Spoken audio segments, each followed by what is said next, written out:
डोंबिवली आणि ठाण्याला जोडणारा मोठा गाव मानकोली खाडी पूल तयार करण्यात आलाय. मात्र श्रेयवादामुळे हा पूल जनतेच्या प्रवासाकरिता खुला केला जात नाही.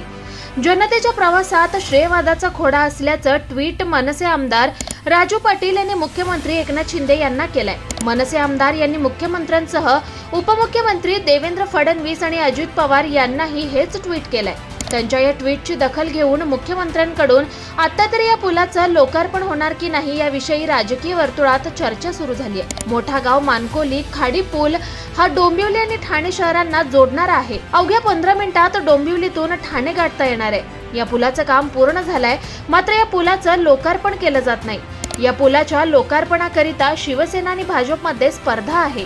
दोन्ही पक्ष सत्तेत आहेत. त्यांच्याकडून श्रेयवादासाठी पुलाचे लोकार्पण रखडवून ठेवण्यात आल्याचा स्पष्ट आरोप मनसे आमदार पाटील यांनी ट्विटद्वारे केलाय. मनसे आमदार यांनी ट्विटमध्ये म्हटलंय की पूल जनतेसाठी बांधला होता की श्रेयासाठी, असा सवाल त्यांनी उपस्थित केलाय. मानकोली पुलाचे श्रेय बळकवण्यासाठी दोन्ही सत्ताधाऱ्यांमध्ये जोरदार होड सुरू आहे. राजसाहेब म्हणतात तेच खरं आहे, जनतेला राग येत नाही म्हणून हे सत्ताधारी जनतेला वेठीस धरतायत.